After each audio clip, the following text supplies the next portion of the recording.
ना क्वेश्चन 4 करते हैं। क्वेश्चन 4 में देखिए क्या लिखा हुआ है। क्वेश्चन 4 में लिखा है कि एक ऑब्जेक्ट स्टार्ट करता है ए से एक सर्कुलर पाथ की तरफ, राइट।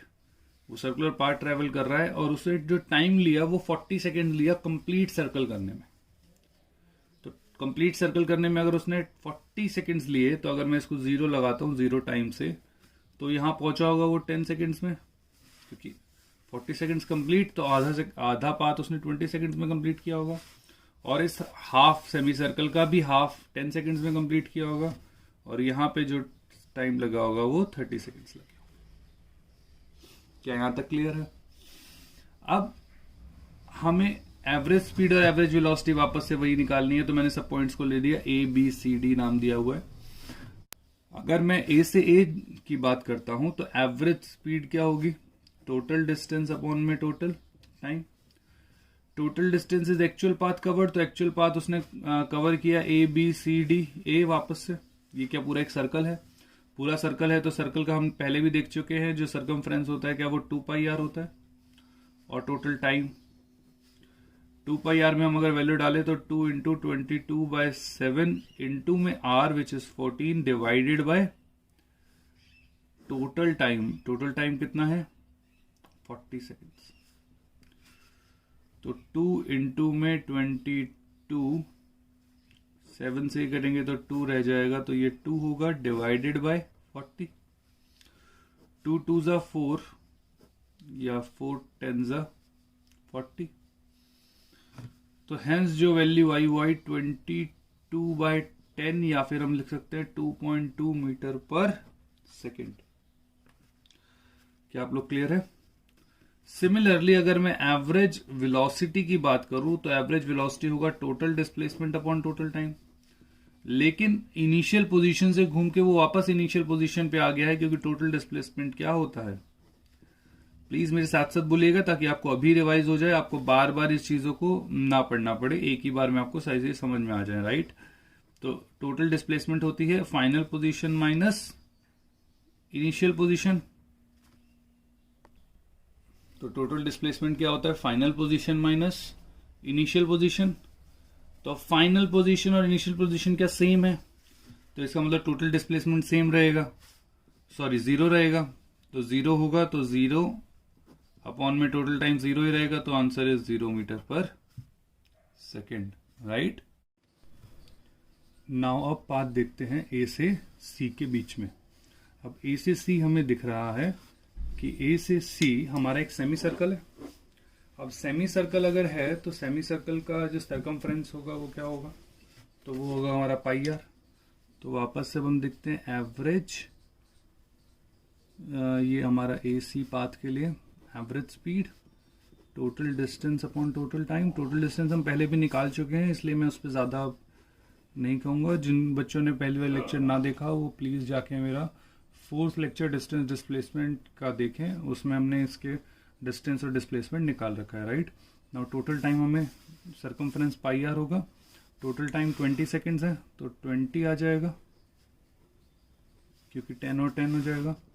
तो 22/7, रेडियस हमारा 14 और डिवाइडेड बाय 20। 7 2 जा 2 से जाएगा तो 10, तो आंसर क्या आएगा? 2.2 मीटर पर सेकेंड। तो एवरेज स्पीड तो हर जगह 2.2 मीटर पर सेकेंड ही आनी है, राइट। तो हमने दो चीज़ों से देख ही लिया, क्योंकि वो भाग तो कांस्टेंट स्पीड से रही है, क्योंकि मैंने कहा टाइम 40 सेकंड लग रहा है, तो ऑटोमेटिकली कांस्टेंट स्पीड से ही भाग रही है। तो 2.2 एवरेज स्पीड हर एक केस में आएगी। जो चेंज आएगा वो एवरेज वेलोसिटी का होगा। जो चेंज होगा वो एवरेज वेलोसिटी का होगा। तो average velocity will be total displacement upon total time. तो इनिशियल फाइनल पॉइंट का जो शॉर्टेस्ट डिस्टेंस होगा क्या वो दिस स्ट्रेट लाइन होगी। स्ट्रेट लाइन हमारी आर रेडियस 14 का है, तो ये भी 14 होगा, तो टोटल 28 हो जाएगा जो डिस्प्लेसमेंट होगा। और टोटल टाइम हमारा जो होगा वो कितना है? 20 सेकेंड्स। तो आंसर आ जाएगा 1.4 मीटर पर सेकेंड। क्या आप लोग को क्लियर है? अब हम पाथ की बात करते हैं ए से बी की। तो जब हम देखते हैं ए से बी, तो ए से बी जब हम देखते हैं तो ए से बी हमने देखा तो जो डिस्टेंस होगा एवरेज स्पीड के लिए तो total distance upon total time. Total distance क्या होगा भाई, पाई आर ये था तो इसका भी आधा, तो पाई आर बाई 2 होगा डिवाइडेड बाय टोटल टाइम। तो 22/7 into R which is 14 divided by 2, ये वाला 2 है, divided by total time. Total time कितना लगा हमारा ए से बी पहुंचने में, इट इज 10 सेकेंड्स। शुरुआत में निकाल लिया था 7 2 से 7 2 14, 2 से 2 कट गया तो 22/10, तो अगेन 2.2 मीटर पर सेकेंड। आप लोगों को देखा कि तीनों के अंदर हमारा 2.2 मीटर पर सेकेंड ही आया है, राइट। सिमिलरली अब अगर मैं एवरेज वेलोसिटी की बात करूं,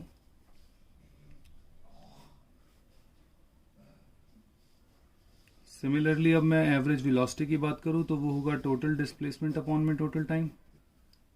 total displacement upon total time, तो ए से बी क्या डायरेक्ट आर और आर क्या r√2 आ जाएगा बाय पाइथागोरस। तो r√2 I am writing it directly क्योंकि हमने पहले भी ये चीज कर रखी है। नीचे आएगा 10, r कितना था 14, तो 14√2 अपॉन 10, 1.4√2 मीटर पर सेकेंड, राइट। सिमिलरली एडी, अब एडी क्या होगा, तो एडी होगा एवरेज स्पीड। एवरेज स्पीड क्या होगी, total distance upon total time. मैं इसको डायरेक्ट लिख रहा हूँ 2.2 मीटर पर सेकेंड ही आएगा, तो मैं इसमें सॉल्व नहीं कर रहा। वहीं जब मैं एवरेज वेलोसिटी की बात करूंगा तो total displacement upon total time. Total displacement होगा कि ये भी r√2 ही होगा जैसे पिछली वाले केस में आया था और ये हमने पहले भी किया था, लेकिन टाइम अब मुझे ए से डी पहुंचने में जो टाइम लगा वो 30 सेकेंड्स लगे, तो इसलिए 30 लिया है। नाउ 14√2 डिवाइडेड बाय 30, तो इसको हम लिख सकते हैं 4.67√2 डिवाइडेड बाय 10 और 0.467√2, राइट, मीटर पर सेकेंड। तो इस तरीके से हमारे ये वाले इस टाइप का सवाल सॉल्व होगा। Thank you for watching our video. Please keep commenting कि आपको वीडियोस कैसे लग रहे हैं, और नेक्स्ट वीडियो आने तक लर्न करें, लाइक करें, शेयर करें और सब्सक्राइब करना ना भूलें। बेल आइकन बटन दबाएं और दोस्तों में हल्ला गाएं।